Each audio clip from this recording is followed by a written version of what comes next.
Hi friends, welcome to మన Bommarillu. Upcoming రివ్యూలోకి వెళ్ళిపోదాం. Ramalakshmi arrest అయ్యిందని ఊరంతా చెప్పుకుంటూ ఉంటారు. రఘురాం వాళ్ళ ఊరు అయోధ్య లంకంతా రామలక్ష్మి అరెస్ట్ గురించే మాట్లాడుకుంటూ ఉంటారు. శివరాం పొలంలో కూలీలకి డబ్బులు ఇచ్చి తిరిగి వస్తుంటే, ఏంటి శివరాం, ఈ విషయం తెలుసా? అవునులే, మీ ఇంట్లో టీవీ ఉండదు కదా, ఎలా తెలుస్తుంది? నిన్నటి నుండి టీవీలో రామానే కనబడుతుంది అని అంటారు కొంతమంది అంకుల్స్.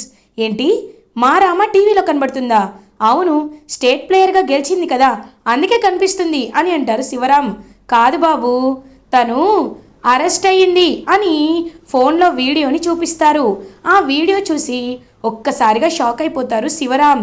మత్తుమందు వాడకం కేసులో రామలక్ష్మిని అరెస్ట్ చేసిన పోలీసులు స్టేట్ ప్లేయర్ అయ్యుండి ఇలాంటి పనులు చేయడం కరెక్ట్ కాదు.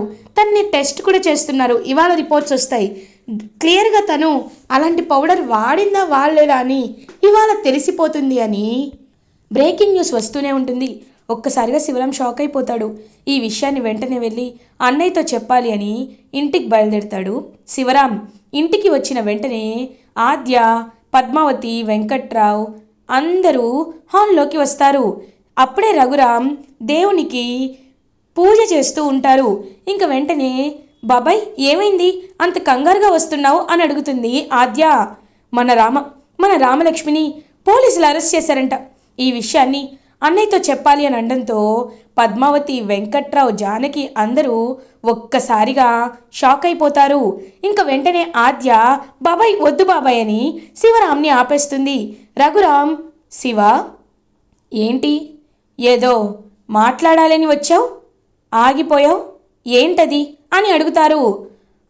అంటే అన్నయ్య, మన రామ అని అనేలోపు, మన రామ అని అంటారు.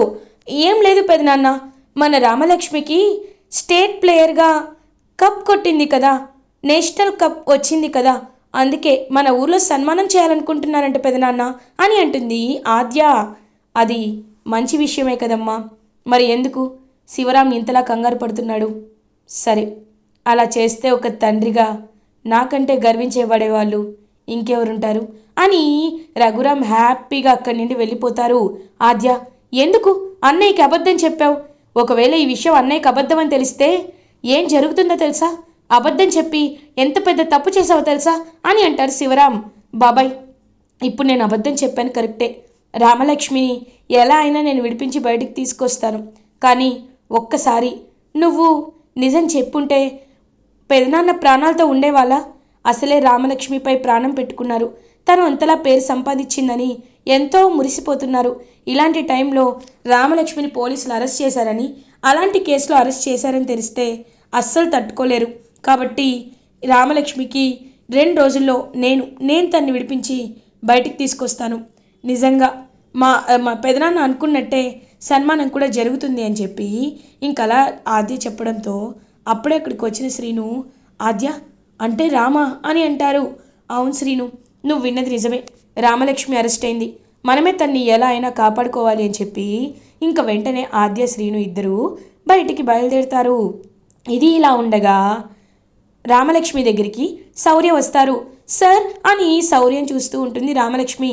రామా, ఇదంతా ఆ వాసుదేవ్, అఖిల చేశారేమో అనుకున్నాను, కానీ కాదు, వాళ్ళు కాదని తేలిపోయింది. అందుకే ఏం చేయాలో నాకు అర్థం కావట్లేదు రామా అని అంటారు. సార్, మీరు వచ్చే ముందే ఆ అస్మిత నా దగ్గరికి వచ్చింది సార్, నాకు కొన్ని వీడియోలు కూడా చూపించింది సార్. నాకెందుకో ఆ అస్మిత మీద డౌట్గా ఉంది సార్ అని అంటుంది రామలక్ష్మి. అస్మిత నీపై అంత పగ పెట్టుకుందా అని అంటారు. ఏమో సార్, ఎవరిని అనుమానించాలో ఎవరిని అనుమానించకూడదో కూడా నాకు తెలియట్లేదు సార్. కానీ ఒకటి సార్, నేను ఎలాంటి తప్పు చేయలేదు సార్ అని ఏడుస్తూ ఉంటుంది పాపం రామలక్ష్మి. రామా, నువ్వంటే ఏంటో నాకు తెలీదా? నువ్వు నాకు ఏడుస్తూ చెప్పాలా ఏంటి? నిన్ను నేను కాపాడుకుంటాను, నువ్వేమీ కంగారు పడద్దు రామలక్ష్మి అని పాపం కన్నీళ్లు తుడిచి ధైర్యం చెప్తాడు రామలక్ష్మికి శౌర్య. ఇది ఇలా ఉండగా శౌర్య నడుచుకుంటూ వస్తూ ఉంటే అక్కడ ప్రభాస్ వస్తాడు. ఏంటి శౌర్య, రామలక్ష్మి అరెస్ట్ అయిందంటగా, ఏదో పౌడర్లు వాడుతుందంట కదా, నిజమేనా? అవునులే, భార్యని అలా తయారు చేసావు మరి. ఈ ఊర్లో ఉన్నప్పుడు ఎంతో పద్ధతిగా ఉండేది, అంత ఉత్సాహంగా ఆడుతుందంటే ఏంటా అనుకున్నాను అని చెప్పి ఇంకా కావాలని వెక్కిరిస్తూ ఉంటే శౌర్య ప్రభాస్ గొంతు పట్టుకుంటాడు. రేయ్, చంపేస్తాను ఇంకొకసారి మా డ్రామా గురించి అలా మాట్లాడావంటే అని అంటారు. నేనెన్ని మాట్లాడినా నేను చెప్పింది నిజమా కాదా, నిజమే కదా అని ఇంకా చీప్గా మాట్లాడుతుంటే ఒక్కసారిగా శ్రీను అక్కడికి వచ్చి ఇంకా కొడతాడనమాట ప్రభాస్ని.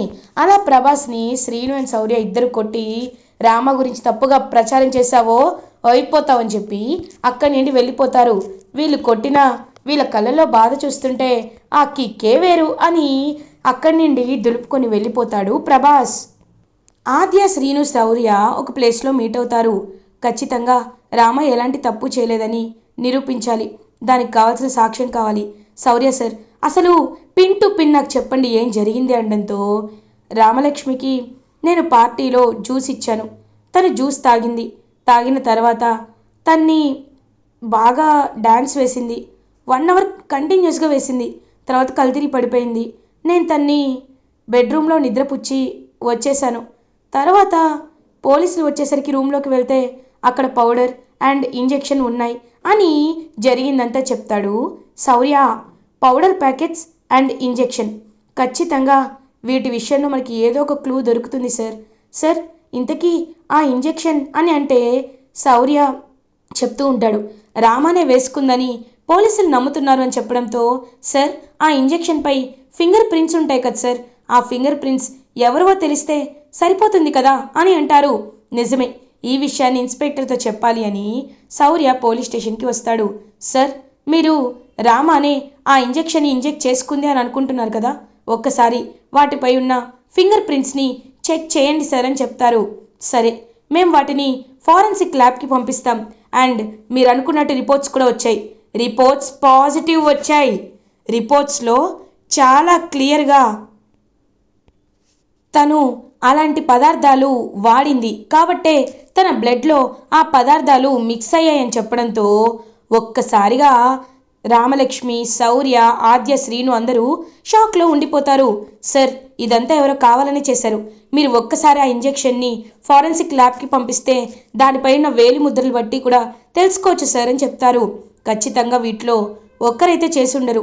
మనం సీసీటీవీ ఫుటేజ్ని చూడాలి అని ఇంకా పబ్కి వెళ్ళి ఆ పార్టీ జరిగిన ప్లేస్కి వెళ్ళి సీసీటీవీ ఫుటేజ్ని గమనిస్తారు ఆద్య, శ్రీను. అందులో ఇంకా ఎవరెవరు వచ్చారా అని చెప్పి మొత్తం చూస్తూ ఉంటే అప్పుడే దొంగతనంగా ప్రభాస్ అక్కడికి వచ్చినట్టు తెలుస్తుంది.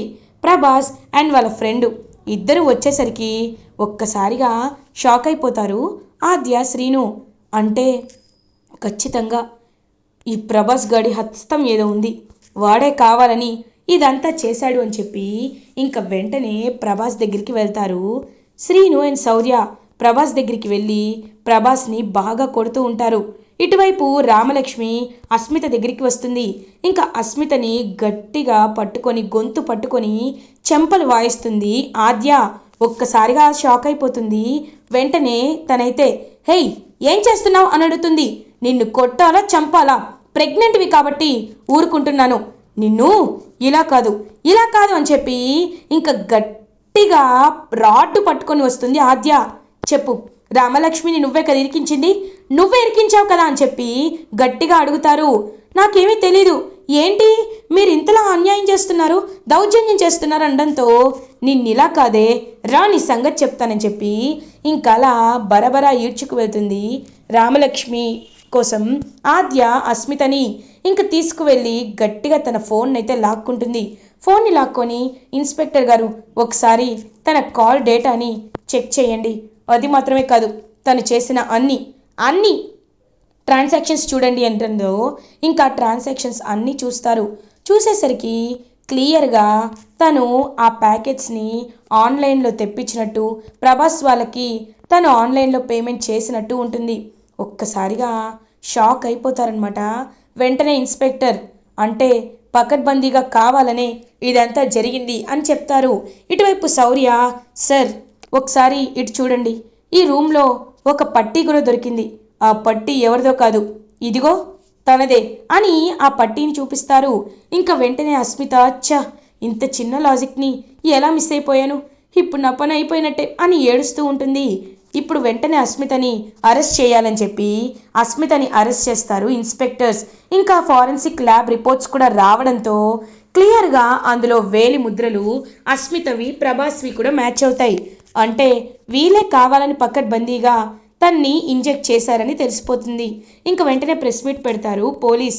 ఇన్స్పెక్టర్ వాళ్ళు ప్రెస్ మీట్ పెట్టి నిన్న పార్టీలో మేము రైడ్ చేశాం, అందులో రామలక్ష్మి పౌడర్ వాడినట్టు నిర్ధారించాం, కానీ అదంతా అవాస్తవం. ఎందుకంటే ఆవిడపై అస్మిత అనే ఈ అమ్మాయి బురద జల్లాలని ప్రయత్నించి తన ప్రమేయం లేకుండానే ఈ పౌడర్ని తన బాడీలోకి ఇంజెక్ట్ అయ్యేలా చేసింది. ఇప్పటికైనా అందరూ గుర్తుపెట్టుకోండి, ఎవరు పడితే వాళ్ళు ఇచ్చే జ్యూస్ కానీ డ్రింక్స్ కానీ తాగొద్దు, మీరు చాలా చాలా జాగ్రత్తగా ఉండాలి అని చెప్పడంతో ఇంకలా రామలక్ష్మి ఎలాంటి తప్పు లేదని ప్రశాంతంగా తెలుసుకుంటుందన్నమాట. వెంటనే ఆద్య ఇంకలా రామలక్ష్మిని నిర్దోషిగా విడుదల చేస్తారు ఇన్స్పెక్టర్. పరిగెత్తుకుంటూ రామలక్ష్మి ఆద్యని వచ్చి హక్ చేసుకుంటుంది. ఆద్య, థ్యాంక్ యూ సో మచ్ ఆద్య, నువ్వు లేకపోతే ఇదంతా జరిగేదే కాదు సార్ అని పాపం శౌర్యని అండ్ ఆద్యని హక్ చేసుకుంటుంది. ఇంకలా చూస్తూ ఉంటానన్నమాట హ్యాపీగా. రామా, నీకు సుఖమే, నీ సంతోషమే మేము కోరుకున్నాం, నువ్వు ఎప్పుడు సంతోషంగా ఉండడాన్ని మేము కోరుకున్నామని చెప్పి ఇంక పాపం హ్యాపీగా ఇద్దరు చెప్తూ ఉంటారు. ఇంక వెంటనే రామలక్ష్మి రఘురామ్ దగ్గరికి వస్తుంది. రఘురామ్, అమ్మ రామా, నీకోసం ఎదురు చూస్తున్నాం. ఆద్య చెప్పింది ఈ ఊర్లో వాళ్ళందరూ నీకు సన్మానం చేయాలనుకుంటున్నారంట కదా, కాబట్టి సన్మానం చేద్దామని చెప్పి చెప్పడంతో ఇంకా వెంటనే అలా చూస్తూ ఉంటారనమాట. రామలక్ష్మి, నాన్న ఇప్పుడు అలాంటివేమీ వద్దు అని అంటారు. లేదు రామా, నీకు ఖచ్చితంగా అది డిజర్వ్ అని చెప్పడంతో పాపం హ్యాపీగా రామలక్ష్మికి ఊర్లో అందరి ముందు సన్మానం చేస్తూ తన తప్పేమీ లేదని నిరూపిస్తే ఇటువైపు చాలా అంటే చాలా ఇరిటేటింగ్గా ఫీల్ అవుతూ జైల్లో మగ్గిపోతూ ఉంటుంది అస్మిత. ఇది ఇలా ఉండగా చారు హాస్పిటల్ నుండి డిశ్చార్జ్ అవుతుంది. నా కళ్ళు కనిపించట్లేదు, దీనికి కారణం శ్రీను బావే అని అంటుంది. ఇప్పుడే వెళ్ళి శ్రీనుని నిలదీయాలి అని చెప్పి ఇంకలా చారు కేస అందరూ కలిసి శ్రీను వాళ్ళ ఇంటికి బయలుదేరుతారు. ఏయ్ శ్రీను, ఏంటయ్యా ఈ అన్యాయం, అయినా మా చారుకి కళ్ళు పోయేలా చేసావు, నువ్వు అసలు మనిషివేనా అని చెప్పి తిడుతూ ఉంటారు. ఇంకా వెంటనే ఒక్కసారిగా చూస్తాడనమాట వాళ్ళ వైపు. అలా, ఏంటి నేను మనిషిని కానా, అయినా ఒక్కటి చెప్పు, నిజంగా నీ కళ్ళు పోయాయా అని అడుగుతాడు శ్రీను. అవును పోయాయి అని అంటుంది. సరే ఒక్కసారి ఆద్య అని అంటాడు. ఆద్య వస్తుంది. ఆద్య వైపు చూస్తూ ఇంకలా చూస్తూ ఉంటుందన్నమాట ఆద్య. నిజంగా నీ కళ్ళు పోయాయా, ఏది ఒకసారి కళ్ళు చూపించు అని చెప్పి ఇంకా మొత్తం ఆ క్లాత్ అంతా తీసి చూస్తూ ఉంటుంది. ఇంకా కావాలనే నటిస్తూ ఉంటుంది కాబట్టి ఏమీ అవ్వదు. ఒక్కసారిగా చారు చెంప పగలగొడుతుంది. ఆద్య, నువ్వు ఎన్ని నాటకాలు వేసినా శ్రీను ఎప్పటికీ నీకు వశం అవ్వడు, ఎందుకంటే ఇప్పుడు నేను శ్రీను భార్యాభర్తలం, నువ్వు మోసం చేసి పెళ్లి చేసుకున్నావు, నీ పెళ్లి చెల్లదు, నా పెళ్ళే చెల్లుతుంది అని చెప్పి ఇంకలా చారు ఆడుతున్న నాటకాన్ని మొత్తం ఎండ్ చేసేసి చారుని తరిమి కొడతారు ఆద్య శ్రీను. ఇటువైపు రామలక్ష్మి శౌర్య, ఇటువైపు ఆద్య శ్రీను. ఇంకా అలా ఇద్దరు జంటలు చాలా అంటే చాలా హ్యాపీగా ఉంటారు. ఇలా ఎపిసోడ్ ఎండ్ అవుతుంది. ఫర్దర్ ఎపిసోడ్ రివ్యూస్ ముందుగా మీకు కావాలి అనుకుంటే మా ఛానల్ని సబ్స్క్రైబ్ చేసుకోండి. Thanks for watching.